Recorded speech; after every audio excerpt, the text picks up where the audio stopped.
ವಿದ್ಯಾರ್ಥಿಗಳು ಕಳೆದ ಕೀರ್ತನಾ ಸಾಹಿತ್ಯದಲ್ಲಿಯ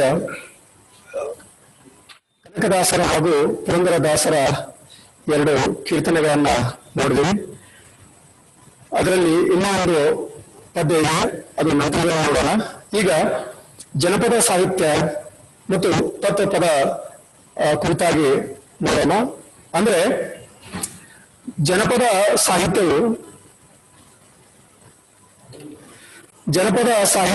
ಕನ್ನಡ ಸಾಹಿತ್ಯದ ತಾಯಿ ಬೇರು. ಜನಪದ ಸಾಹಿತ್ಯ ಕನ್ನಡ ಸಾಹಿತ್ಯದ ತಾಯಿ ಬೇರು. ಬೆಟಗೇರಿ ಕೃಷ್ಣ ಶರ್ಮರು ಹೇಳುವ ಹಾಗೆ ಜನವಾಣಿ ಮಳೆ ಕವಿವಾಣಿ ಹೊಳೆ ಎಂದು ಹೇಳಿದ್ದಾರೆ. ಬೆಟಗೇರಿ ಕೃಷ್ಣ ಶರ್ಮರು ಜನವಾಣಿ ಮಳೆ ತಿಳಿದ್ರೆ ಕವಿವಾಣಿ ಅನ್ನುವಂಥದ್ದು ಹೊಳೆ ಎಂಬ ವಿಚಾರವನ್ನ ಅಲ್ಲಿ ವ್ಯಕ್ತಪಡಿಸ್ತಾರೆ. ಈ ರೀತಿ ಒಂದು ತಲೆಮಾರಿನಿಂದ ಇನ್ನೊಂದು ತಲೆಮಾರಿಗೆ ಸಾಗಿ ಬರುವ ಕಂಠಸ್ಥ ಇದು ಜನಪದ ಸಾಹಿತ್ಯವಾಗಿದೆ. ಒಂದು ತಲೆಮಾರಿನಿಂದ ಇನ್ನೊಂದು ತಲೆಮಾರಿಗೆ ಸಾಗಿ ಬರುವಂಥದ್ದು. ನಮ್ಮ ಪೂರ್ವಿಕರೆಲ್ಲರೂ ಜನಪದದ ನೆಲೆಗಟ್ಟನ್ನ ಹೊಂದುವಂತವರಾಗಿದ್ರು. ಈ ಆಧುನಿಕ ಯುಗದೊಳಗ, ಈ ಕಂಪ್ಯೂಟರ್ ಯುಗದೊಳಗ ಏನಾಗಿದೆ, ಆ ಜನಪದ ಅನ್ನುವಂತ ಪರಿಕಲ್ಪನೆ ಇಲ್ಲ. ಜೊತೆಗೆ ಆ ಸಾಹಿತ್ಯದ ಅಭಿರುಚಿ ಕೂಡ ಇಲ್ಲದಾಗಿದೆ. ಎಲ್ಲೋ ಹಳ್ಳಿಯೊಳಗೆ ನಾವು ಜನಪದ ಅಂದ್ರ ಟ್ರ್ಯಾಕ್ಟರ್ ಹಾಡುಗಳನ್ನ ಕೇಳಬಹುದು ವಿನಃ ಬೇರೆ ಯಾವುದೇ ರೀತಿಯಾದಂತ ಮೂಲ ಜನಪದದ ಸಾಹಿತ್ಯ ಅಭಿರುಚಿ ಎಲ್ಲಿಲ್ಲ ಅಂತೇಳಿ ನಾವು ಅರ್ಥಕೊಳ್ಬಹುದಾಗಿದೆ. ಇದು ಮೌಖಿಕ ಪರಂಪರೆಯ ಜನಪದ ಸಾಹಿತ್ಯ ಸಾಮೂಹಿಕ ಸೃಷ್ಟಿ ಆಗಿರುವಂಥದ್ದು. ಮೌಖಿಕ ಪರಂಪರೆಯ ಜನಪದ ಸಾಹಿತ್ಯ ಇದನ್ನೇನು ಬರೆದಿಡುವಂಥದ್ದು ಏನಿಲ್ಲ. ಜನಪದ ಸಾಹಿತ್ಯವನ್ನ ಬರೆದಿಡುವಂಥದ್ದು ಇರೋದಿಲ್ಲ. ಇದು ಮೌಖಿಕವಾಗಿ ಬರುವಂಥದ್ದು. ಒಬ್ಬರು ಹಾಡುವ ಮೂಲಕ ಆ ಹಾಡನ್ನ ಇನ್ನೊಬ್ರು ಕಲಿಯುವಂಥದ್ದು. ಆ ಪರಂಪರೆ ಹೇಗಿತ್ತು ಅಂದ್ರೆ ಅಜ್ಜಿ ಆದಂತವರು ಮಕ್ಕಳಿಗೆ ಮೊಮ್ಮಕ್ಕಳಿಗೆ ಕಲಿಸುವಂತ ಪರಂಪರೆ ಇತ್ತು. ಆದ್ರೆ ಇವಾಗ ಅದು ಇಲ್ಲ. ಯಾಕಂದ್ರೆ ಇದು ಒಂದು ಆಧುನಿಕದಲ್ಲಿ ತಂತ್ರಜ್ಞಾನದ ಬಳಕೆಯಿಂದಾಗಿಯೋ ಅಥವಾ ಜನಪದ ಸಾಹಿತ್ಯ ಅಭಿರುಚಿ ಕಡಿಮೆಯಾಗಿಯೋ ಅದು ತನ್ನ ನೆಲೆಯನ್ನ ಅವಸಾನಗೊತ್ತು ಸಾಗಿಸ್ಕೊಂಡು ಬರ್ತಾ ಇದೆ. ಇದು ಮೌಖಿಕವಾದಂತಹ ಪರಂಪರೆ ಅನ್ನುವಂಥದ್ದು. ಒಬ್ಬರಿಂದ ಒಬ್ಬರಿಗೆ, ಬಾಯಿಂದ ಬಾಯಿಗೆ ಬರುವಂತ ಒಂದು ಸಾಹಿತ್ಯದ ನೆಲೆ ಇದೆ. ಇದು ಸಾಮೂಹಿಕವಾದಂತಹ ಸೃಷ್ಟಿ ಕೂಡ ಆಗಿದೆ. ಒಬ್ಬರ ಕುತ್ಕೊಂಡು ಆಡೋದಕ್ಕಿಂತಲೂ 4 ಜನ ಕುತ್ಕೊಂಡು ಹಿಂದೆ ಪದ ಹೇಳಿದ ಹಾಗೆ ಹೇಳುವಾಗ ಸೋ ಅನ್ನುವಂಥದ್ದು, ಅಥವಾ ಒಂದು ಸಾಲನ್ನ ಇನ್ನೊಬ್ಬರು ಹೇಳುವ ಮತ್ತೊಂದು ಸಾಲನ್ನ ಇನ್ನೊಬ್ಬರು ಹೇಳುವಂಥದ್ದು, ಇದು ಈ ರೀತಿಯಾಗಿ ಸಾಮೂಹಿಕವಾದಂತಹ ಒಂದು ಸೃಷ್ಟಿಯಾಗಿದೆ. ಪ್ರಸರಣ ಗುಣ ಜನಪದ ಸಾಹಿತ್ಯದ ಜೀವಾಳ. ಇದು ಸಾಗುವ ರೀತಿ ಹೇಗೆ ಅಂದ್ರೆ, ಇದು ಹಂಗೆ ಮಾಡಬೇಕಾಗಿತ್ತು ಅಂದ್ರೆ ಇದನ್ನು ಪ್ರಸರಣಗೊಳಿಸಬೇಕಾಗಿರುವಂಥದ್ದು. ಒಬ್ಬರಿಂದ ಒಬ್ಬರಿಗೆ ಇದನ್ನು ಕಲಿಸಬೇಕಾಗಿರುವಂಥದ್ದು. ಲಾವಣಿ ಪದಗಳಾಗಿರ್ಬೋದು, ಬಿತ್ತು ಪದಗಳಾಗಿರ್ಬೋದು, ರಾಶಿ ಮಾಡುವಂತ ಪದಗಳಾಗಿರ್ಬೋದು, ಅಥವಾ ನಾಮಕರಣದ ಮಾಡುವಂತ ಸಂದರ್ಭವಾಗಿ ಆಡುವಂತವಾಗಿರ್ಬೋದು, ಅಥವಾ ಮದುವೆ ಸಂದರ್ಭವಾಗಿ ಆಡುವಂತವಾಗಿರ್ಬೋದು, ಅಥವಾ ತಾವು ಮಾಡ್ತಿರುವಂತ ಕೆಲಸ ಅಥವಾ ರೆಂಟೆ ಕುಂಟೆ ಹೊಡೆಯುವಂತ ಸಂದರ್ಭವಾಗಿ ಆಡುವಂಥವು, ಇವೆಲ್ಲವುಗಳು ಒಂದು ಜನಪದ ಒಂದು ಜೀವಾಳವಾಗಿರುವಂಥವು. ಆದ್ರೆ ಇಂದು ಈ ಯಾಂತ್ರಿಕ ಬದುಕಿನಿಂದ ಕೂಡಿರುವಂಥದ್ದು, ತಂತ್ರಜ್ಞಾನ ಬಳಕೆಯಿಂದಾಗಿ ಜನಪದರ ಜೀವನದ ಒಂದು ಬದುಕಿನ ಶೈಲಿಯೇ ಬದಲಾಗ್ಬಿಡ್ತು. ಅವರು ಎತ್ತು ಎಮ್ಮೆ ದನಗಳನ್ನ ಸಾಕುವಂಥದ್ದು ಹೋಯಿತು. ಹೈನುಗಾರಿಕೆ ಅನ್ನುವಂಥದ್ದು ಹೋಯಿತು. ನಂತರ ಇವೆಲ್ಲ ಹೋದ ಹಾಗೆ ಏನಾಯ್ತು ಅಂದ್ರೆ ಜನಪದ ಸಾಹಿತ್ಯ ಕೂಡ ನಶಿಸಿಬಿಡ್ತಾ ಇತ್ತು. ಹೌದಾ? ಮೊದಲು ಬೀಸುತ್ತಾ ಇರ್ಬೇಕಾದ್ರೆ ಬೀಸುವ ಹಾಡುಗಳಿರ್ತಿದ್ವು. ಕವಿರಾಜ ಮಾರ್ಗಕಾರ ತಿಳಿಪಡಿಸುವ ಹಾಗೆ ಒಣಕೆಯ ಹಾಡು, ಚಿತ್ತಾಣ, ಬೇರೆ ಈ ರೀತಿ ಅಲ್ಲಿ ಜನಪದದ ಒಂದು ಪರಂಪರೆ ಇತ್ತು.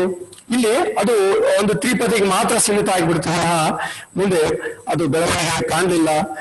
ಈ ಬರ್ಬರ್ತಾ ಈ ದಿನಮಾನಗಳಲ್ಲಿ ಏನಾಗ್ತಾ ಇದೆ, ಜನಪದ ಸಾಹಿತ್ಯ ಸಂಪೂರ್ಣವಾಗಿ ನಶಿಸುವ ಒಂದು ದಾರಿಯಲ್ಲಿದೆ ಅನ್ನೋದಂದ್ರೆ ಅದು ತಪ್ಪಾಗ್ಲಾರ್ದು. ಜನಪದ ಸಾಹಿತ್ಯ ಮನುಷ್ಯರಾದಂತೆಲ್ಲ ಅನಕ್ಷರಸ್ಥರ ಪರದೆಯಲ್ಲಿ ಬೆಳೆದು ಅವರ ನಾಲಿಗೆಯಲ್ಲಿ ಜೀವಂತವಾಗಿ ಉಳಿದು ಬಂದಿರುವಂತಹ ಸಾಹಿತ್ಯ. ಇದು ಮನುಷ್ಯ ಬೆಳೆದಂತೆಲ್ಲ ಅನಕ್ಷರಸ್ಥರ ಪರದಿಯಲ್ಲಿ ಬೆಳೆದು, ಅದು ಅಕ್ಷರಸ್ಥರಿಗೆ ಒಂದು ಅದರದ್ದು ಒಂದು ಪರಿವೇ ಇರಲಾರದಂಥದ್ದು. ಅನಕ್ಷರಸ್ಥರು ಇದಕ್ಕೇನು ಪರಿಧಿಯಲ್ಲೇ ಬೆಳೆಸುವಂಥದ್ದು, ಅನಕ್ಷರಸ್ಥರೇ ಇದನ್ನು ಹೆಚ್ಚು ಬೆಳಕಿಗೆ ತಂದ್ರು ಅನ್ನುವಂಥದ್ದು. ಆಗ ಆ ಕವಿರಾಜ ಮಾರ್ಗಕಾರ ಹೇಳ್ತಿದ್ದು ತನ್ನ ಕಾವ್ಯದೊಳಗ, ಕಲಿದೇ ಇರುವಂತವ್ರು, ಅಕ್ಷರ ಜ್ಞಾನವೇ ಇಲ್ಲದಂತವ್ರು ಎಂತೆಂತ ಕಾವ್ಯವನ್ನು ಅರ್ಥ ಮಾಡ್ಕೊಳ್ಳುವಂತವ್ರಿದ್ರು, ಕಾವ್ಯ ರಚನೆ ಮಾಡುವಂತವ್ರಿದ್ರು, ಕಾವ್ಯದ ತಿರುವನ್ನು ಹೊಂದಿರುವಂತವ್ರಿದ್ರು ಅನ್ನುವಂಥದ್ದನ್ನ ನಾವು ಕಾಣ್ತಾ ಹೋಗ್ತೀವಿ. ಅವರ ನಾಲಿಗೆಯ ಮೇಲೆ ಜೀವಂತವಾಗಿ ಉಳಿದು ಬಂದಿರುವ ಸಾಹಿತ್ಯ, ಅನಕ್ಷರಸ್ಥರ ನಾಲಿಗೆಯ ಮೇಲೆ ಉಳಿದು ಬಂದಿರುವಂತಹ ಸಾಹಿತ್ಯ ಇದು ಜನಪದ ಸಾಹಿತ್ಯವಾಗಿದೆ. ಜನಪದ ಸಾಹಿತ್ಯದ ವ್ಯಾಪ್ತಿ ಸಾಗರದಷ್ಟು ಆಳ. ಇದಕ್ಕ ಜನಪದ ಸಾಹಿತ್ಯ ಈ ಕಾಲದೊಳಗೆ ಇಷ್ಟಿತ್ತು, ಈ ಕಾಲದೊಳಗೆ ಇಷ್ಟಿತ್ತು ಅನ್ನೋದು ಕಾಲಗಣನೆಯನ್ನು ತಗೊಂಡು ನೋಡುವಂಥದ್ದಲ್ಲ. ಇದರ ಸಾಹಿತ್ಯದ ವ್ಯಾಪ್ತಿ ನೋಡಿದ್ರೆ ಸಾಗರದಷ್ಟು ಆಳವನ್ನು ಇರುವಂಥದ್ದು, ಆಕಾಶದಷ್ಟು ಅಗಲವಾಗಿರುವಂಥದ್ದು, ಇದಕ್ಕೆ ಸೀಮಿತನೇ ಇಲ್ಲ ಅನ್ನುವಂಥ ರೀತಿ ಒಳಗೆ ಆಕಾಶದಷ್ಟು ಅಗಲವಾಗಿರುವಂಥದ್ದು, ಸಾಗರದಷ್ಟು ಆಳವಾಗಿರುವಂಥದ್ದು. ಜನಪದರು ಜೀವನದ ಒಲವು ಚೆಲವುಗಳಿಗೆ, ಸೋಲು ಗೆಲುವು, ನೋವು ನಲಿವುಗಳಿಗೆ ಎದೆಯೊಡ್ಡಿ ಜೀವನದ ಒಟ್ಟು ಕ್ರಿಯೆಗಳ ಪಾಡನ್ನ ಹಾಡಾಗಿಸಿದ್ದಾರೆ. ಈ ಜನಪದಗಳು ಯಾವ ರೀತಿ ಇದ್ದಾವೆ ಅಂದ್ರೆ ಅದು ಕೇವಲ ಸಂತೋಷವಾಗಿ ಹಾಡುವಂಥವು ಮಾತ್ರ ಇಲ್ಲ, ನಲಿವುಗಳನ್ನ ಹೊಂದಿರುವಂತ ನಲಿವಾಗಿ ಮಾತ್ರ ಹಾಡುವಂತ ಹಾಡುಗಳಿಲ್ಲ, ಒಲವು ಛಲವನ್ನು ಒಳಗೊಂಡಿರುವಂಥದ್ದು, ಸೋಲು ಗೆಲುವನ್ನು ಒಳಗೊಂಡಿರುವಂಥದ್ದು, ಈ ರೀತಿ ನಾವು ನಲಿವುಗಳನ್ನು ಒಳಗೊಂಡಿರುವಂಥವು ಇವೆಲ್ಲವುಗಳು ಅವು ಒಳಗೊಂಡವೆ.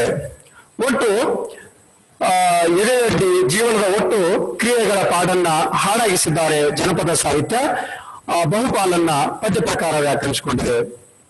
ಇಲ್ಲಿ ಜನಪದ ಕಥೆಗಳಿವೆ, ಕಾವ್ಯಗಳಿವೆ. ಅವುಗಳಿಗಿಂತ ಭಿನ್ನವಾಗಿ ಕಾಣುವಂಥದ್ದಂದ್ರೆ ಬಹಳ ಜನಪದ ಸಾಹಿತ್ಯ ಬಹುಪಾಲ ಪದ್ಯ ಒಳಗೊಂಡಿರುವಂಥದ್ದು ಯಾವ್ದಂದ್ರೆ ಈ 3 ಸಾಲು ತ್ರಿಪದಿ ಒಳಗೆ ಇರುವಂಥದ್ದು. ತ್ರಿಪದಿಯಲ್ಲಿ ಹೆಚ್ಚು ಪ್ರಖ್ಯಾತಿಯನ್ನ ಆ ಜನಪದ ಪಡೀತು.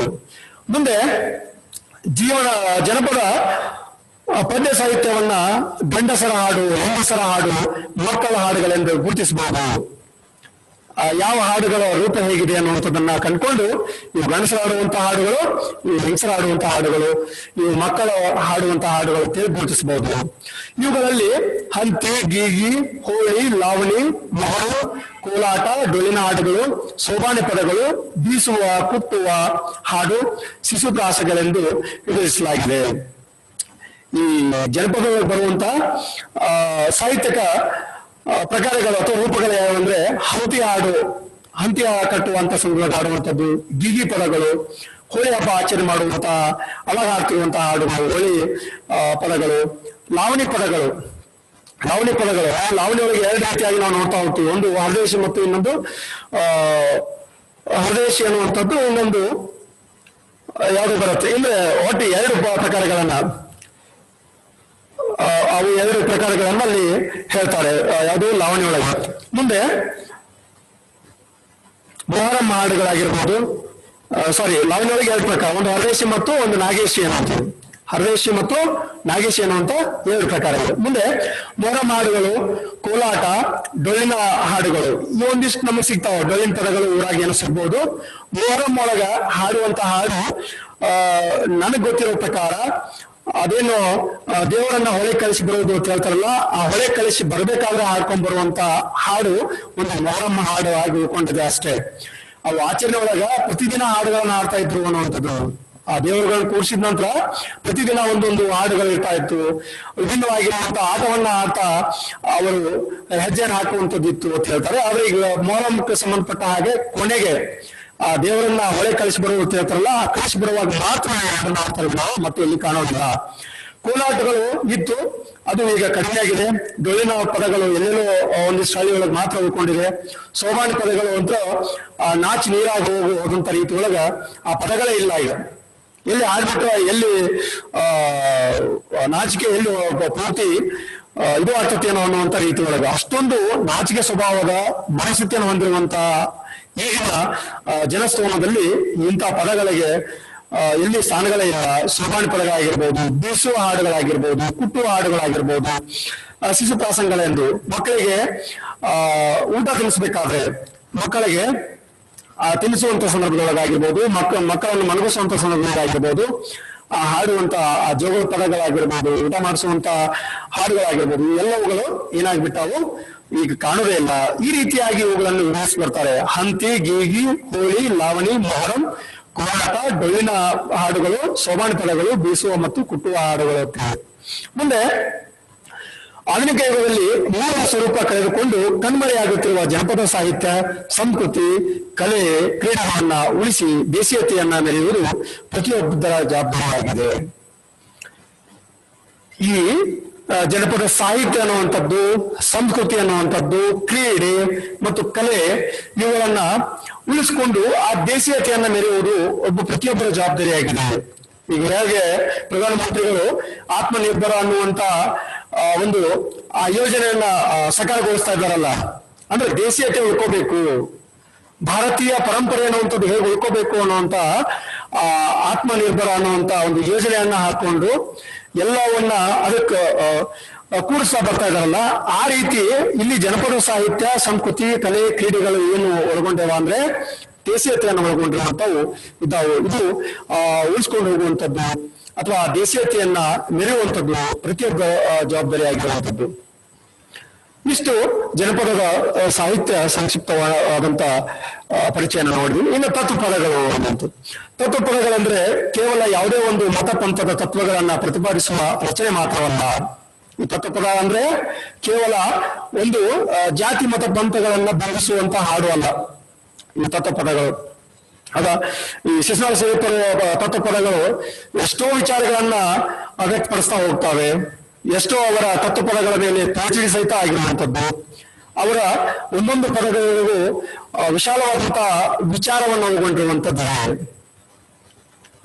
ಅವು ಆ ಪದ ರಚನೆಗಳಾಗಿರ್ಬೋದು, ಅವುಗಳ ಒಂದು ವಿಶಿಷ್ಟತೆ ಆಗಿರ್ಬೋದು, ಅವುಗಳು ಕೇವಲ ಒಂದು ಮತಪಂಥ ತತ್ವಗಳನ್ನು ಪ್ರತಿಪಾದಿಸುವಂತವಲ್ಲ.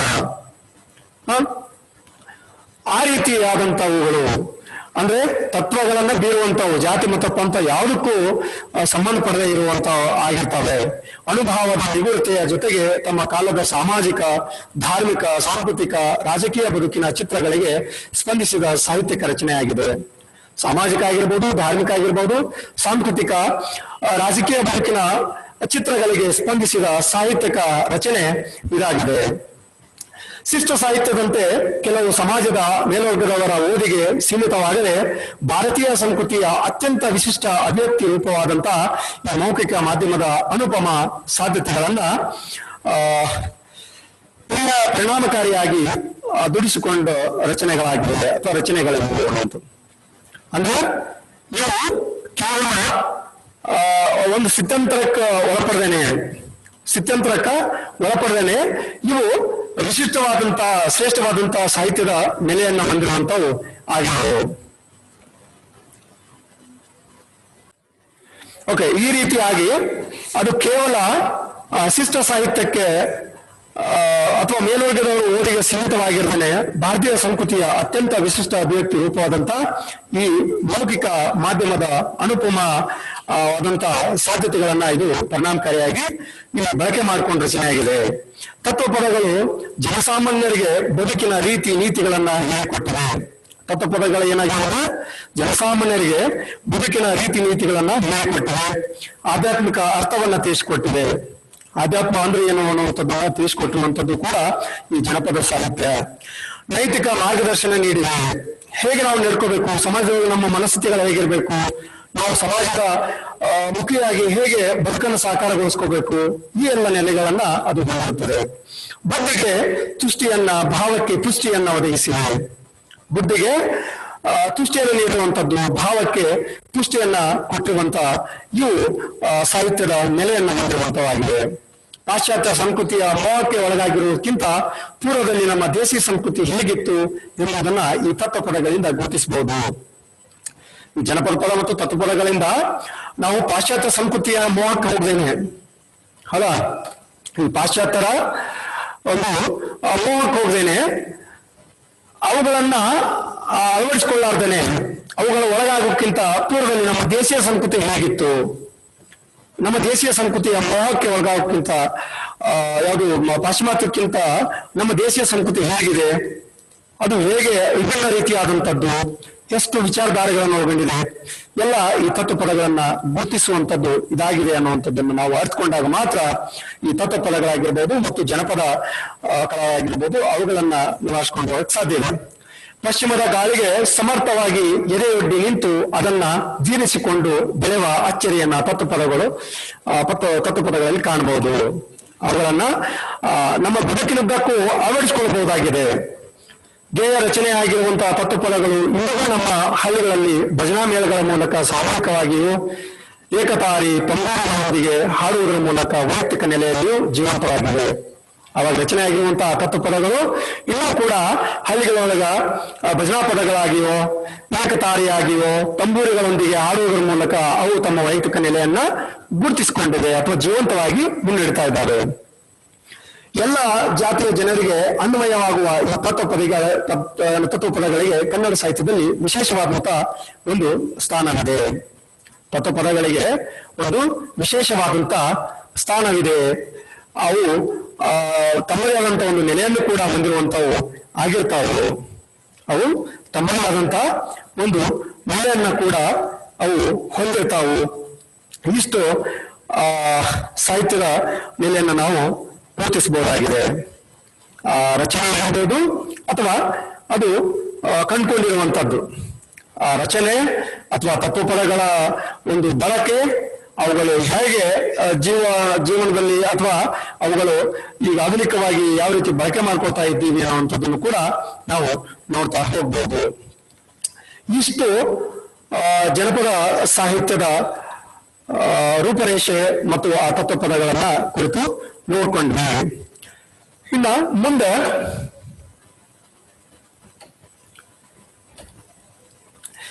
ಈ ಜನಪದ ಸಾಹಿತ್ಯ ಅನ್ನುವಂಥದ್ದು ಹುಟ್ಕೊಳ್ಳೋಕ್ಕಿಂತ ಅಂದ್ರೆ ಜನಪದ ಸಾಹಿತ್ಯದ ಹೇಗೆ ರೂಪರೇಷೆಗಳಿದ್ದು, ಅಲ್ಲಿಯ ಹಾಡುಗಳು ಹೇಗಿರ್ತಿದ್ವು ಅನ್ನುವಂಥದ್ದನ್ನ ನಾವು ಎಕ್ಸಾಂಪಲ್ ಆಗಿ ನೋಡ್ತಾ ಹೋಗೋದಾದ್ರೆ ನಾವು ಹಲವಾರು ಪದಗಳನ್ನ ಕೇಳಿದ್ದೀವಿ. ಹೌದಾ? ಹಲವಾರು ಪದಗಳನ್ನ ನಾವೇನ್ ಮಾಡಿದ್ದೀವಿ, ಕೇಳಿದ್ದೀವಿ. ಆ ತತ್ವಪದಗಳನ್ನು ನಾವು ಅಥವಾ ಆ ಜನಪದ ಪದಗಳನ್ನು ನೋಡ್ತಾ ಹೋದ್ರೆ ಅದು ಎಷ್ಟು ಯಾವ ರೀತಿಯಾದಂತ ಒಂದು ವೈಶಿಷ್ಟ್ಯತೆಯನ್ನು ಹೊಂದಿದೆ ಅನ್ನುವಂಥದ್ದನ್ನ ನಾವು ಕಾಣ್ಬೋದು. ಆ ತತ್ವಪದಗಳು ಕಾಣುವಕ್ಕಿಂತ ಅಂದ್ರೆ ಜನಪದ ಸಾಹಿತ್ಯ ಮತ್ತು ತತ್ವಪದಗಳನ್ನ ಬಿಟ್ಟು ನಾವು ಈಗಿನ ಆಧುನಿಕ ಸಾಹಿತ್ಯವನ್ನು ನೋಡಿದ್ರೆ ಅಥವಾ ಅವರ ಆಧುನಿಕ ಸಾಹಿತ್ಯದ ರಚನೆಯನ್ನು ನೋಡಿದ್ರೆ ನಮ್ಮ ಹಿಂದೆ ಇದ್ದಂತಹ ಜನಪದ ಸಾಹಿತ್ಯ ಎಷ್ಟು ಶ್ರೀಮಂತವಾಗಿತ್ತು ಅನ್ನುವಂಥದ್ದನ್ನು ನಾವಿಲ್ಲಿ ಕಂಡ್ಕೋಬಹುದು. ಹೌದಾ? ಈ ಚೆನ್ನಪ್ಪ ಚೆನ್ನಗೌಡ ಅನ್ನುವಂಥ ಒಂದು ಹಾಡು, ಚೆನ್ನಪ್ಪ ಚೆನ್ನಗೌಡ ಕುಂಬಾರ ಮಾಡಿದ ಕೂಡ ನಾವು ಚಂದಕ ತಂದೆಯ ತಂಗಿ ನೀರಿಗೆ ಹೋದೇನ ಅನ್ನುವಂಥ ಹಾಡು, ಅದು ಹೇಗೆ ಆ ವಿಜೃಂಭಣೆಯನ್ನ ಮೂಡಿಸುತ್ತೆ ಅನ್ನುವಂಥದ್ದು. ಮುಂದೆ ಇನ್ನೊಂದು ಕುಂಬಾರನ ಬಗ್ಗೆ ಹೇಳ್ತಾ ಇರುವಂಥದ್ದು, ಮುಂಜಾನೆದ್ದು ಕುಂಬಾರನ್ನ ಹಾಲುಬಾನುಂಡಾನ ಹಾರ್ಯಾರಿ ಮಣ್ಣ ತೂಗಾನ ಹಾರಿ ಹಾರಾರಿ ಮಣ್ಣು ತುಳಿದುತ್ತಾ ಮಾಡ್ಯಾನ ನಾರ್ಯಾರು ನಗುವಂತ ಐರಾಣಿ ಅನ್ನುವಂಥ ಈ ಒಂದೊಂದೊಂದು ನೋಡ್ತಾ ಹೋಗ್ಬಿಟ್ರೆ ಜನಪದದ ನೆಲೆಗಳು ಹೇಗಿತ್ತು, ಜನಪದಗಳ ಸ್ಥಿತಿ ಹೇಗಿತ್ತು ಅನ್ನುವಂಥದ್ದನ್ನ ಹೇಳ್ತಾ ಹೋಗ್ತಾರೆ. ಅಂದ್ರೆ ಆ ಚೆಲುವಿನ ಬಗ್ಗೆ ಹೇಳುವಂಥದ್ದು, ಚೆಲುವಿನ ಬಗ್ಗೆ ಹೇಳ್ತಾ ಇರುವಂತದ್ದು ಕೂಡ ನಾವು ಕೆಲವು ಪದ್ಯಗಳನ್ನು ನೋಡ್ಬೋದು. ಏನದು? ಚೆಲ್ವಿ ಚೆಲ್ವಿ ಎಂದು ಅತಿ ಆಸೆ ಪಡೆದಾಡ, ಚೆಲುವು ಇದ್ರೇನು ಗುಣವಿಲ್ಲ, ಚೆಲುವು ಇದ್ರೇನು ಗುಣವಿಲ್ಲ, ಹೊಳೆ ನೀರು ತಿಳಿ ಇದ್ರೇನು ರುಚಿ ಇಲ್ಲ. ಜನಪದ ಹೇಳುವಂಥದ್ದು ಚೆಲ್ವಿ ಚೆಲ್ವಿ ಎಂದು ಅತಿ ಆಸೆ ಪಡಬೇಡ. ಈ ಚಲವಿಕೆಯ ಬಗ್ಗೆ ಮೋಹಿತರಾಗಿರುವಂತವ್ರ ಬಗ್ಗೆ ಹೇಳ್ತಾ ಇರುವಂಥದ್ದು. ಚೆಲ್ವಿ ಚೆಲ್ವಿ ಎಂದು ಅತಿ ಆಸೆ ಪಡಬೇಡ, ಚೆಲುವು ಇದ್ರೇನು ಗುಣವಿಲ್ಲ, ಹೊಳೆ ನೀರ ತಿಳಿ ಇದ್ರೇನು ಕುಡಿಯಕ್ಕೆ ಯೋಗ್ಯ ಅಲ್ಲ ಅಥವಾ ರುಚಿ ಇಲ್ಲ ಅನ್ನುವಂತ ರೀತಿಯಲ್ಲಿ ಹೇಳ್ತಾರೆ. ಇನ್ನ ಕಪ್ಪು ಹೆಂಡತಿ ಇದ್ದಂಥವು ಮತ್ತು ಕೆಂಪು ಹೆಂಡತಿ ಇದ್ದಂಥವ್ರ ಬಗ್ಗೆ ಹೇಳ್ತಾ ಇರುವಂಥದ್ದು. ಕಪ್ಪು ಹೆಂಡತಿ ಎಂದು ಕಳವಳ ಪಡಬೇಡ. ನೋಡ, ಜಾನಪದರು ತಿಳಿಸುವಂತ ಪರಿಕ್ರಮಗಳು ಹೇಗಿದ್ದಾವೆ, ತಿಳಿಸುವಂತ ರೀತಿ ಹೇಗಿದ್ದಾವೆ ಅನ್ನುವಂಥದ್ದು. ಕಪ್ಪು ಹೆಂಡತಿ ಎಂದು ಕಳವಳ ಪಡಬೇಡ, ನೆರಳೆ ಹಣ್ಣು ಬಲು ಕಪ್ಪು. ಹೌದಾ? ನೆರಳೆ ಹಣ್ಣು ಬಲು ಕಪ್ಪು, ಇದ್ದವರು ತಿಂದು ನೋಡಿದ ರುಚಿ ಬಹಳ. ಆ ಕಪ್ಪಿನ ಬಗ್ಗೆ, ಹೌದಾ, ನಾವು ಸೌಂದರ್ಯವಂತವಾಗಿರುವಂತಹ ಈ ಆಧುನಿಕ ಕಾಲದಲ್ಲಿ ಆ ಕಲರ್ ಬಗ್ಗೆ, ಆ ವರ್ಣಗಳ ಬಗ್ಗೆ ಹೇಳ್ತಾ ಇರುವಂತದ್ದು ಹಾಗೆ ನೋಡಿ. ಕಪ್ಪು ಹೆಂಡತಿ ಇದ್ರೆ ಕಳವಳ ಪಡಬೇಡ, ನೆರಳೆ ಹಣ್ಣು ಬಲು ರುಚಿ ಇರುವಂತದ್ದು, ಅದನ್ನ ತಿಂದಾಗ ಅದನ್ನ ಸರಿಯಾಗಿ ಗೊತ್ತಾಗ್ತತಿ ಅನ್ನುವಂಥದ್ದನ್ನ ಹೇಳ್ತಾರೆ. ಇನ್ನ ಕೆಂಪು ಹೆಂಡತಿ ಬಗ್ಗೆ ಹೇಳುವಂತ ಸಂದರ್ಭ, ಕೆಂಪು ಹೆಂಡತಿ ಹೀಗಿದ್ದಾಳ ನಾವು. ಕೆಂಪು ಹೆಂಡತಿ ಅಂತ ಸಂತೋಷ ಪಡಬೇಡ, ಬಹಳ ಖುಷಿ ಆಗ್ಬೇಡ, ನಾನು ಹೆಂಡತಿ ಕೆಂಪು ಅಂತೇಳಿ. ಹತ್ತಿಯ ಹಣ್ಣು ಬಲು ಕೆಂಪು, ಹತ್ತಿ ಹಣ್ಣು ಬಹಳ ಕೆಂಪು ಇರ್ತತಿ, ಇದ್ದರು ಒಡೆದು ನೋಡಿದ್ರೆ ಹುಳು ಬಹಳ. ಆ ಹತ್ತಿಯನ್ನು ಮ್ಯಾಲ ನೋಡಿದ್ರೆ ಬಹಳ ಚಂದ ಕಾಣ್ತಿರ್ತತಿ, ಅದು ಹುಳು ಇರೋದಿಲ್ಲ, ಒಳಗ ಹೂವು ತುಂಬ್ಕೊಂಡ್ಬಿಟ್ಟಿರತ್ತೆ. ಈ ರೀತಿ ಹೇಳುವಂಥದ್ದು. ಇನ್ನ ಬಡಿವಾರದ ಬಗ್ಗೆ, ಶ್ರೀಮಂತದ ಬಗ್ಗೆ ಹೇಳ್ತಾ ಇರುವಂತ ಸಂದರ್ಭ. ಬಂಗಾರ ಬಾತೊಟ್ಟು ಬಡಿವಾರ ಬೇಡ, ಬಂಗಾರ ಬಾತೊಟ್ಟು ಬಡಿವಾರ ಬೇಡ, ಬಂಗಾರ ನಿನಗೆ ಸ್ಥಿರವಲ್ಲ, ಬಂಗಾರ ನಿನಗೆ ಸ್ಥಿರವಲ್ಲ, ಮಧ್ಯಾಹ್ನ ಸಂಜೆಯಾಗುವುದು ತರವಲ್ಲ. ನೋಡ ಅವರು ಲಾಜಿಕ್ ಅನ್ನುವಂಥದ್ದು ಹೇಗಿದೆ ಅನ್ನುವಂಥದ್ದು. ನೀನು ಶ್ರೀಮಂತಿಕೆಯನ್ನು ಮೆರಿತಾ ಇದ್ದೀಯ ಅಂದ್ರೆ ಆ ಶ್ರೀಮಂತಿಕೆ ಅನ್ನುವಂಥದ್ದು ಹೇಗೆ ಮಧ್ಯಾಹ್ನ ಬಿಸಿಲಿದ್ದಂಗ ಮತ್ತೆ ಸಂಜೆ ಆಗ್ಲೇಬೇಕು ಅನ್ನುವಂಥದ್ದನ್ನ ಹೇಳ್ತಾರೆ. ಮತ್ ಸಂಜೆ ಆದ್ರೆ ಆ ಮಧ್ಯಾಹ್ನದ ಬಿಸಿಲು ಹೋಗ್ತತ್ತಲ್ಲ, ಆ ರೀತಿ ಶ್ರೀಮಂತಿಕೆ ಅನ್ನುವಂಥದ್ದು ಮಧ್ಯಾಹ್ನ ಬಿಸಿಲಿದ್ದ ಹಾಗೆ, ಅದಕ್ಕೆ ನಾವು ಅಷ್ಟು ಮೆರಿಬೇಡ ಅನ್ನುವಂಥ ವಿಚಾರವನ್ನು ಕೂಡ ಅಲ್ಲಿ ಹೇಳ್ತಾರೆ. ಮುಂದೆ ಬಹಳ ಫೇಮಸ್ ಆಗಿರುವಂಥದ್ದು ಭಾಗ್ಯದ ಬಳೆಗಾರ ಅನ್ನುವಂಥದ್ದು. ಭಾಗ್ಯದ ಬಳೆಗಾರ ಹೋಗಿ ಬಾನಂತವರಿಗೆ ಹೇಳ್ತಾಳ ಹೆಣ್ಮಗಳು, ಆ ಬಳೆಗಾರನಿಗೆ ಹೇಳ್ತಾಳೆ, ಭಾಗ್ಯದ ಬಳೆಗಾರ ಹೋಗಿ ಬಾನಂತವರಿಗೆ. ಅವಾಗ ಅವನು ಹೇಳ್ತಾನೆ, ನಿನ್ನ ತವರೂರು ನಾನೇನು ಬಲ್ಲೇನು. ಆ ಬಳೆಗಾರ ಅವಳಿಗೆ ಹೆಣ್ಮಗಳಿಗೆ ಹೇಳ್ತಾನೆ, ನಿನ್ನ ತವರು ನಾನೇನು ಬಲ್ಲೇನು, ನಿನ್ನ ತವರು ಎಲ್ಲಿ ಐತಿ ಏನಂತ ನನಗೇನು ಗೊತ್ತಾಗಬೇಕು, ನಾನು ಹೆಂಗ್ ಸಾಧ್ಯ ಐತಿ ಅನ್ನೋದು. ಅವಾಗ ಹೇಳ್ತಾನ, ನಿನ್ನ ತವರೂರ ನಾನೇನು ಬಲ್ಲೇನು, ಗೊತ್ತಿಲ್ಲ ಎನಗೆ ಎಲೆ ಬಾಲೆ ತೋರಿಸು ಬಾರೆ ತವರೂರ. ಅದ್ ನೋಡ್ರಿ, ಅವನು ಕೇಳುವಂತ ಪ್ರೀ ಹೇಗಿದೆ, ಅವಳು ತೋರ್ಪಡಿಸುವಂತದ್ದು ರೀತಿ, ಅಥವಾ ತಾವ್ರ ಮನೆ ಮೇಲೆ ಇರುವಂತ ಒಂದು ಪ್ರೀತಿ ಅಂತ ಹೇಳುವಂಥದ್ದು. ಮತ್ತೆ ಮುಂದೆ ಬಾಳೆ ಬಲಕ್ ಬಿಡು, ಸೀಬೆ ಎಡಕ್ ಬಿಡು, ನಟ್ಟ ನಡುವೆ ನಾ ಹೋಗೋ ಬಳೆಗಾರ, ಅಲ್ಲಿ ಹೋರು ನನ್ನ ತವರೂರ, ಮುತ್ತೈದೆ ಎಣ್ಣೆ ತೋರಬಾರೆ ತವರೂರ. ಅಂದ್ರೆ ಅಲ್ಲಿ ಹೇಳ್ತಾರೆ, ಎಲ್ಲಿಗೆ ಹೆಂಗ ವೇಡಿಗೆ ತವರೂರು ತವಾಗ ಬಾಳೆ ಬಲಕ್ಕೆ ಬಿಡು, ಬಲಕ್ಕ ಬಾಳೆ ಮಾಡ್ಕೊಂಡು ಬಿಡು, ಸೀಬೆನ ಎಡಕ್ ಬಿಡು, ಆ ಸೀಬೆ ಗಿಡವನ್ನ ಎಡಕ್ ಮಾಡ್ಕೊಂಡು ಹೋಗು, ನಟ್ಟ ನಡುವೆಯಲ್ಲಿ ನಾ ಹೋಗೋ ಬಳೆಗಾರ, ಆ ನಡು ದಾರಿ ಇರುವಂತಹ ದಾರಿಗೆ ಹೋಗು, ಅಲ್ಲಿ ನನ್ನ ತವರು ಸಿಗ್ತತಿ ಅನ್ನೋಂತ ಮಾತನ್ನ ಪೂರ್ತಿಯಾಗಿ ಅಲ್ಲಿ ಹೇಳುವಂಥದ್ದು. ಮತ್ತೆ ಮುಂದೆ ನಾವು ಬಹುಶಃ ಈಗಿನ ಒಂದು ಜನಪದಗಳನ್ನು ಪೆಟ್ಟದಲ್ಲಿ ಕೇಳಿಬಿಟ್ಟಿದ್ದೀವಿ ಅನ್ನುವಂಥದ್ದು, ಬೇರೆ ಬೇರೆ ರೀತಿಗಳಾಗಿರುವಂಥದ್ದು. ಬಿಟ್ಟು ಒಂಟೆಲ್ಲ ಅನ್ನುವಂತ ಸಾಂಗ್ ಆಗಿರ್ಬೋದು, ಅಥವಾ ಈಗ ಆಧುನಿಕವಾಗಿ ಸಾಕಷ್ಟು ಸಾಂಗ್ಗಳು ಬಂದಿದ್ದವು. ಅವು ಅರ್ಥನೇ ಇರುವಂತವು, ಅಶ್ಲೀಲವಾಗಿರುವಂತ ಪದಗಳನ್ನು ಬಳಕೆ ಮಾಡಿಕೊಂಡು ಆ ಜನಪದ ಅನ್ನುವಂತ ಒಂದು ಸಾಹಿತ್ಯವನ್ನ ಕುಳಿಗೇರಿಸುವಂತ ಕೆಲಸ ಈಗ ಆಗ್ತಾ ಇದೆ. ಟ್ಯಾಕ್ಟರ್ ಹಾಡುಗಳು ಬಂದಿದ್ದಾವ ನೋಡು, ಅದ್ರಾಗ ಏನೇನು ಹಾಡ್ತಾರೋ ಏನೇನೋ ಆ ಪುರಾತ್ಮ ಹಾಡೋರಿಗೂ ಗೊತ್ತು. ಅಂದ್ರೆ ಜನಪದವನ್ನ ಕುಳಿಗೇರಿಸುವಂತ ಕೆಲಸ ನೀಡ್ತಾ ಇದೆ. ಜನಪದ ಹೆಸರಿನ ಮೇಲೆ ಈ ರೀತಿ ನೀಡ್ತಾ ಇದ್ದಾವೆ.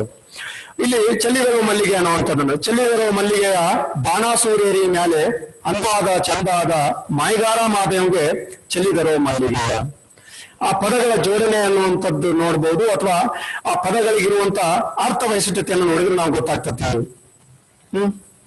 ಪದಗಳ ಅರ್ಥ ವೈಶಿಷ್ಟ್ಯತೆಯನ್ನ ನೋಡಿದ್ರೆ ಗೊತ್ತಾಗ್ತದೆ. ಯಾವಾಗಿನ ಸಾಹಿತ್ಯ ಇದು, ಅಪ್ಪ ಲೂಸ ಅಮ್ಮ ಲೂಸ, ನಾನು ಲೂಸ ನೀನು ಲೂಸ ಅಂತೇಳಿ, ರೈಟ್? ಆ ಸಾಹಿತ್ಯದ ರಚನೆ ಯಾವ ರೀತಿ ಇದೆ, ಆ ಸಾಹಿತ್ಯದ ಸ್ಥಿತಿ ಹೇಗಿದೆ, ಆ ಸಾಹಿತ್ಯ ಅನ್ನುವಂಥದ್ದು ಯಾವ ರೀತಿ ಹಾಳಿಸ್ತಾ ಇದ್ದಾರೆ ಅನ್ನುವಂಥದ್ದನ್ನ ನೀವೇ ಅರ್ಥ ಮಾಡ್ಕೋಬೇಕು. ಅವನು ಒಬ್ಬ ದೇವರನ್ನ ಕಾಣುವಂತ ಪರಿ ಹೇಗಿದೆ, ಅಥವಾ ಅವನನ್ನ ಸೂಚಿಸುವಂತದ್ದು, ಜನಪದರು ಆ ದೇವರನ್ನ ಸೂಚಿಸುವಂಥದ್ದು ಹೇಗಿದೆ ಅನ್ನುವಂಥದ್ದು. ಮಾನವ ಯಾರೋ ಮಾದೇವ ಬರ್ಬೇಕಾದ್ರೆ ಅವನಿಗೆ ಮಲ್ಲಿಗೆ ಹೂವನ್ನು ಚೆಲ್ತಾ ಇರುವಂತ ಸಂದರ್ಭ, ಎಂತೆಂತ ಹೂವನ್ನು ಚೆಲ್ಲಿದ್ರು, ಅವನು ಯಾವ ರೀತಿ ಬರ್ತಾ ಇದ್ದ, ಈ ಎಲ್ಲ ರಮ್ಯತೆಯನ್ನು ಕೂಡ ನಾವು ಕಾಣ್ತಾ ಹೋಗ್ತೇವೆ. ಈ ರೀತಿ ಇನ್ನು ಬೀಗರ ಬಗ್ಗೆ ಹೇಳ್ತಾ ಇರುವಂತ ಕೆಲವೊಂದಿಷ್ಟು ಜನಪದಗಳು. ಬೀಗರದ ಬಗ್ಗೆ, ಬೀಗಕ್ಕಿಂತ ಮುಂಚೆ ಬಡವಾರ ಜಾಸ್ತಿ ಇರತ್ತೆ ಹೇಳ್ತಾರೆ ನೋಡಿ, ಆತರ ಬೀಗರಿಗೆ ಆಗೋಕ್ಕಿಂತ ಮುಂಚೆ ಬಡವಾರ ಜಾಸ್ತಿ ನಾವು ಹೇಳ್ತಿರ್ತಾರ. ಅಲ್ಲಿ ಸರಕು ಸರಿತಲ್ಲ ಅಂತೇಳಿ ಒಂದು ಜನಪದ ಬರೆದಿರುವಂತ ಗೀತೆ, ಸರಕು ಸರಿತಲ್ಲ ಅನ್ನುವಂಥದ್ದು.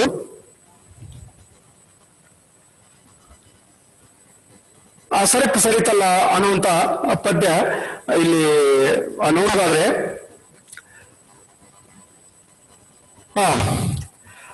ಸರಕು ಸರಿತಲ್ಲ ಬೀಗರ ಸರುಕು ತಿಳಿತಲ್ಲ, ಸರಕು ಸರಿತಲ್ಲ, ಬೀಗರ ಸರಕು ತಿಳಿತಲ್ಲ. ಆನೆ ಬರ್ತಾವಂತ ಆರು ಬಣವೆ ಕೊಂಡೆ, ಆನೆ ಬರ್ತಾವಂತ ಆರು ಬಣವೆ ಕೊಂಡೆ, ಆನೆಯಲ್ಲಿ ನಿಮ್ಮ ದಳದಲ್ಲಿ, ಆನೆಯಲ್ಲಿ ನಿಮ್ಮ ದಳದಲ್ಲಿ ಬೀಗ ಬೋಳೂರಿ ಮ್ಯಾಲೆ ಬರ್ತಾನೆ. ಬೀಗನ್ನ ಕಂಡ ನಂತರ ಅವನ ಆ ಶ್ರೀಮಂತಿಕೆ ಏಟೈತಿ ಏನು ಅನ್ನೋಂಥದ್ದನ್ನ ಕೇಳಿದ್ಮೇಲೆ ಗೊತ್ತಾಗ್ತೈತಿ.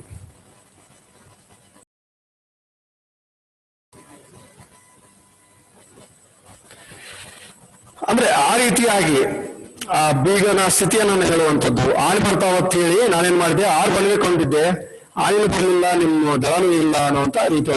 ಒಂಟೆ ಬರ್ತಾವತ್ ಹೇಳಿ 8 ಬಣವೆ ಕೊಂಡೆ, ಒಂಟೆಯಲ್ಲಿ ನಿಮ್ಮ ದಳವೆನ್ನ, ಕುಂಟೋರಿ ಮೇಲೆ ಬರ್ತಾನೆ ಅನ್ನುವಂಥದ್ದನ್ನು. ಅಂದ್ರೆ ಅಪಹಾಸ್ಯ ಮಾಡುವುದರ ಜೊತೆಗೆ ಒಂದು ಬೀಗರನ್ನ ಅಣುಕಿಸುವಂತ ಹಲವಾರು ವಿಚಾರಗಳು ಕೂಡ ಇಲ್ಲಿ ಬರ್ತಾವೆ.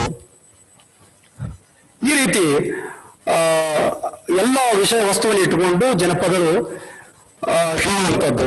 ಒಬ್ಬ ಪ್ರಿಯಕರನ ಕುರಿತಾಗಿ ಒಬ್ಬ ಪ್ರಿಯತನ ಹೇಳುವಂಥದ್ದು. ಕುಂತ್ರೆ ನಿಂತ್ರೆ ಅವಂದೇ ಧ್ಯಾನ, ಕುಂತ್ರೆ ನಿಂತ್ರೆ ಅವಂದೇ ಧ್ಯಾನ, ಜೀವಕ್ಕಿಲ್ಲ ಸಮಾಧಾನ, ಅವನಿಗೆ ಎಂತ ಬಿಗುಮಾನ, ಅವನೇ ನನ್ನ ಗೆನೆಕಾರ, ಗಾಯಾರ ಅಂತ ರೈತರು. ಕುಂತ್ರೆ ನಿಂತ್ರೆ ಅವಂದೇ ಧ್ಯಾನ, ಜೀವಕ್ಕಿಲ್ರಿ ಸಮಾಧಾನ, ಅವನಿಗೆ ಎಂತ ಬಿಗುಮಾನ, ಅವನೇ ನನ್ನ ಗೆನೆಕಾರ ಅನ್ನೋಂತ ಅವನ ಬಗ್ಗೆ ಹೇಳುವಂತ. ಇಂದ್ರ ಲೋಕದೊಳಗಿಲ್ಲ, ಚಂದ್ರ ಲೋಕದೊಳಗಿಲ್ಲ, ಈ 4 ಹುಡುಕಾಡ್ರು ಅವನಂತ ಸಿಗುತ್ತಾನ. ಈ ರೀತಿಯಾಗಿ ಕೂಡ ಬರುವಂಥದ್ದು. ಇನ್ನೊಂದು ಕೊನೆಯದಾಗಿ ಹೇಳುವುದಾದ್ರೆ, ಕಲಿತ ಹುಡುಗಿ ಅನ್ನುವಂಥದ್ದು ಒಂದು ಜನಪದ ಇರುವಂಥದ್ದು. ಕಲಿತ ಹುಡುಗಿ ಕುದುರೆ ನಡಿಗೆ ನಡೆದು ಬರ್ತಿತ್ತ, ಕಲಿತ ಹುಡುಗಿ ಕುದುರೆ ನಡಿಗೆ ನಡೆದು ಬರ್ತಿತ್ತ, ಅದನ್ನ ಕಂಡು ನಮ್ಮ ಹಳ್ಳಿ ಮಂದಿಗೆ ದಿಕ್ಕು ತಪ್ಪಿತ್ತ. ಒಬ್ಬ ಕಲಿತಿರುವಂತ ಆ ಹುಡುಗಿ ಹಳ್ಳಿ ಒಳಗೆ ಹೇಗಿದ್ದು ಅನ್ನುವಂಥದ್ದನ್ನ ಹೇಳ್ತಾ ಹೋಗ್ತಾರೆ. ಹಳ್ಳಿ ಒಳಗ ಯಾವ ರೀತಿ ಇದ್ದು, ಕಲಿತ ಹುಡುಗಿ ಹಳ್ಳಿಯೊಳಗೆ ಯಾವ ರೀತಿ ಇದ್ದು ಅನ್ನುವಂಥದ್ದನ್ನ, ಕುದುರೆ ನಡೆದಂಗೆ ನಡೀತಾ ಇದ್ವು, ಕುದುರೆ ಹಾಗೆ ನಡೀತಾ ಇದ್ವು ಅನ್ನುವಂಥದ್ದನ್ನು. ಉಟ್ಟ ಸೀರೆಯ ಕೆಳಗಿನ ದಡಿಯ ಕಸ ಹೊಡೆಯುತ್ತಿತ್ತ, ಬಹಳ ಚಂದ ಹೇಳ್ತಾರೆ ಇದನ್ನ. ಉಟ್ಟ ಸೀರೆಯ ಕೆಳಗಿನ ದಡಿಯ ಕಸ ಹೊಡೆಯುತ್ತಿತ್ತ, ಮುನ್ಸಿಪಾಲಿಟಿ ಆಳಕ್ಕಿಂತ ಸ್ವಚ್ಛ ಮಾಡುತ್ತಿತ್ತ. ನೋಡ್ರಿ ಯಾವ ರೀತಿ ಜನಪದಗಳಿರೋದು. ಒಬ್ಬ ಕಲ್ತಿರುವಂತ ಹೆಣ್ಮಗಳು ಹುಡುಗಿ ಹೆಂಗ್ ಬರ್ತಿದ್ದ, ಕುದುರೆ ಬರ್ತಾ ಇದ್ರು. ಅವ್ರು ಉಟ್ಟಿರುವಂತ ಸೀರೆ ಏನ್ ಮಾಡ್ತಾ ಇತ್ತು ಅಂದ್ರೆ ಕೆಳಗೆ ಕಸ ಹೊಡಿತಾ ಬರ್ತಾ ಇತ್ತು. ಎಷ್ಟು ಸ್ವಚ್ಛ ಗೂಡಿಸ್ತಾ ಇತ್ತು ಅಂದ್ರ ಮುನ್ಸಿಪಾಲಿಟಿ ಅವರು ಕೂಡ, ಮುನ್ಸಿಪಾಲಿಟಿನ ಆಳು ಕೂಡ ಅಷ್ಟು ಸ್ವಚ್ಛ ಕಸ ಹೊಡಿತಿರ್ಲಿಲ್ಲ. ಹಂಗ ಅವ್ರ ಅಡುಗೆ ಇತ್ತು ಅಂತ ಹೇಳ್ತಾರ. ಏನದು, ಜುಲುಬಿ ಬಿಟ್ಟ ಹಿಂಡರಿಬ್ಬನ ಬಾಚಿ ಕಟ್ಟುತ್ತಾ, ಜುಲುಬಿ ಬಿಟ್ಟ ಹಿಂಡರಿಬ್ಬೆಯನ್ನ ಬಾಚಿ ಕಟ್ಟುತ್ತಾ, ಬರಂತ ನಡೆಯುವಾಗ ರಿಬ್ಬೆನ ಧರಿಕೆ ಹೊಡೆದಿತ್ತ. ಅವ್ರ ತಲೆ ಕಟ್ಟಿರುವಂತ ರಿಬ್ಬೆನ್ಗಳ ಕುರಿತಾ ಹೇಳ್ತಾ ಇರುವಂಥದ್ದು. ಆ ರಿಬ್ಬೆನ್ಗಳ ಹೇಗಿತ್ತು ಅನ್ನುವಂಥದ್ದು. ಬಣ್ಣದ ಮುಖಕ್ಕ ಬಣ್ಣದ ಪೌಡರ ಹಾರ್ಯಾರಿ ಬರುತ್ತಿತ್ತ. ಹೆಣ್ಣ ಬಗ್ಗೆ ಹೇಳ್ತಾ, ಹುಡುಗಿ ಬಗ್ಗೆ ಹೇಳ್ತಾರೆ. ಮುಖಕ್ಕ ಮುಕ್ಕಿದ ಬಣ್ಣದ ಪೌಡರ ಹಾರ್ಯಾರಿ ಬರುತ್ತಿತ್ತ, ಹಣೆಗೆ ಹಚ್ಚಿದ ಕುಂಕುಮ ಸಣ್ಣಗ ಹಣಿಕೆ ಹಾಕುತ್ತಿತ್ತ. ಅವ್ರು ಹಚ್ಚಿರುವಂತಹ ಆ ಕುಂಕುಮ ಏನ್ ಮಾಡ್ತಿತ್ತ, ಹಣಿಕೆ ಆಗ್ತಿತ್ತ. ಬಳೆ ಇಲ್ಲದ ಬಲಗೈ ಅಂತೂ ಬಣಬಣ ಅಂತಿತ್ತ. ಅವಳ ಕೈಯಲ್ಲಿ ಬಳೆ ಇರ್ಲಿಲ್ಲಲ್ಲ, ಆ ಬಳೆ ಇರ್ಲಾರ್ದಕ್ಕ ಅವ್ರ ಕೈ ಏನಾಗ್ತಿತ್ತು, ಬಣಬಣ ಅಂತಿತ್ತ. ಎಡಗೈಯಾಗ ಏನೋ ರಿಸ್ಟ್ ವಾಚ ಬಡಿ ಹಾಕೊಳ್ತಿತ್ತ. ಅವಳು ಎಡಗೈಯಾಗ ಏನಾದ್ರು ರಿಸ್ಟ್ ವಾಚ್ ಹಾಕಿದ್ದು, ಅದು ಬರ್ದಂಗ್ ಕೂತಿತ್ತ ಅಂತ. ಮುಂದೆ ವಾಚನ ಹೇಳ್ತಾರ. ಎತ್ತರ ಹಿಂಬಿಡ ಚಪ್ಪಲ್ ಒಮ್ಮೆ ತೊಡಗಾಲು ಬಡ್ದಿತ್ತ. ಎತ್ತರ ಹಿಂಬಿಡ ಚಪ್ಪಲ್ ಒಂದು ತೊಡಗಾಲು ಬಡ್ದಿತ್ತ. ಮೊಳಕೈಗೊಂಡು ರೊಕ್ಕದ ಪರ್ಸ್ ಜೋತ್ ಬಿದ್ದಿತ್ತ. ಪರ್ಸ್ ಹಾಕಿರ್ತಾರಲ್ಲ ಅದ್ರ ಬಗ್ಗೆ ಹೇಳ್ತಾರೆ. ಕಣ್ಣಿನ ನೋಟಕ್ಕ ಕಾಲಿನ ತಾಳಕ ಎಲ್ಲಿಯ ಪುರುಸೊತ್ತ, ಕಣ್ಣಿನ ನೋಟಕ್ಕ ಕಾಲಿನ ತಾಳಕ ಎಲ್ಲಿಯ ಪುರುಸೊತ್ತ, ಬಳ್ಳಿ ಹಂಗ ಬೆಳಕು ನಡುವ ನರ್ತನ ನಡೆಸುತ್ತ.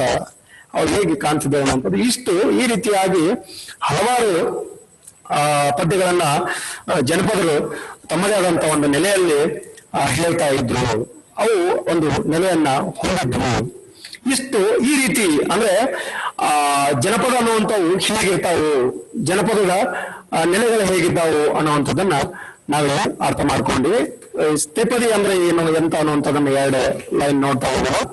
ಕನ್ನಡ ಸಾಹಿತ್ಯದ ವಿವಿಧ ಛಂದೋ ಪ್ರಕಾರಗಳಲ್ಲಿ ತ್ರಿಪದಿಗೆ ಅಗ್ರಸ್ಥಾನವಿದೆ.